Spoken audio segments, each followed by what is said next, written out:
Channel को subscribe करें और घंटी वाले बटन से ईश्वर का प्रत्यक्ष ज्ञान नहीं हो सकता। इंद्रियों के संग से छूटकर, अंतःकरण से छूटकर, शरीरों से छूटकर अपने को कैवल्य दशा, अकेलेपन की हालत, जड़ विहीन होकर, जड़ के साथ साथ जो चेतन है सो ऐसा नहीं रहे, जड़ विहीन होकर केवल चेतन ही चेतन रहे, तब जो तुम ज्ञान में लाओगे, तब तुम्हारा जो ज्ञान होगा, तब तुम्हारे लिए जो व्यक्त हो जाएगा वही है ईश्वर। तो अगर भक्त हो और भक्ति चाहते हो और भक्ति का सर्वोत्कृष्ट फल परम मोक्ष ईश्वर का दर्शन चाहते हो, यही काम करो, यही भक्ति है।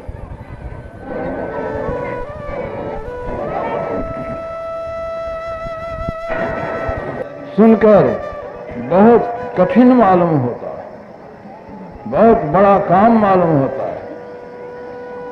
पहले तो अपने को और अपने शरीर आदि इंद्रियों को भिन्न भिन्न करके जानना सो मुश्किल हो जाता है, और जान लेने पर भी केवल बौद्धिक ज्ञान में भी यह बहुत दुर्गम मालूम होता है कि इस ज्ञान के मुताबिक अपने को जड़ से फुटाकर अपनी स्वरूप में आ जाए। ये बहुत कठिन मालूम होता है। बहुत लोग ऐसे हैं जो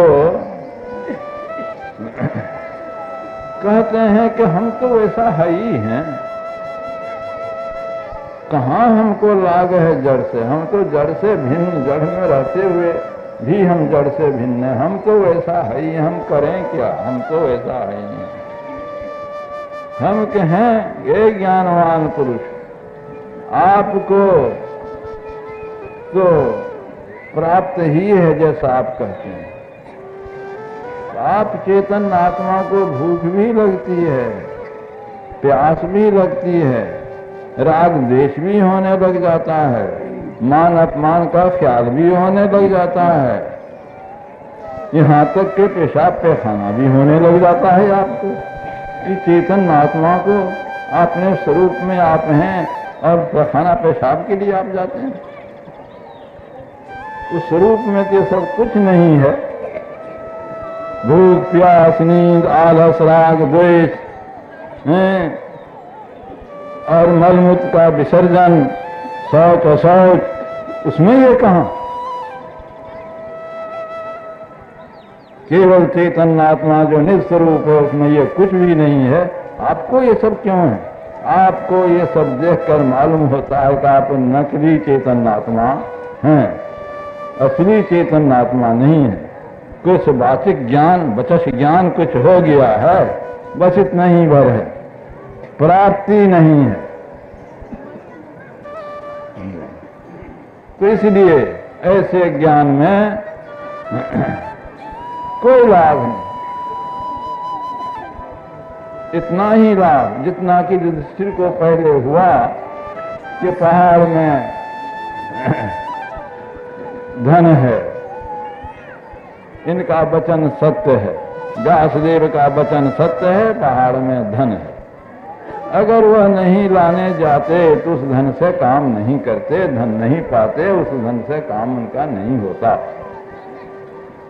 इसी तरह से ज्ञान जो आप कहते हो तो ज्ञान ठीक है, लेकिन उस ज्ञान के तत्व को पाने के लिए जो काम है उससे क्यों दूर भागते हो? खाली मन ही मन करने से अगर हो जाए तो खाते क्यों हो? मन ही मन करो कि चेतन आत्मा को भूख प्यास नहीं है, तुमको कहाँ भूख प्यास? नहीं खाओगे। नींद आलस नहीं है, तुमको कहाँ नींद आलस? तो खाली मन ही मन का खीर बनाकर खा लेने से किसी का पेट भरता, तब अलबत्ते ही किसी को यह विश्वास हो जाता कि केवल वाक्य ज्ञान से ही काम चल जाएगा। वाक्य ज्ञान अत्यंत निपुण, भव पार न पावई कोई, निशिगृह मध्य दीप की बात तम निव्यक्त नहीं हुई। वाक्य ज्ञान में अत्यंत निपुण है, इसीलिए संसार सागर को पार करेगा नहीं होगा।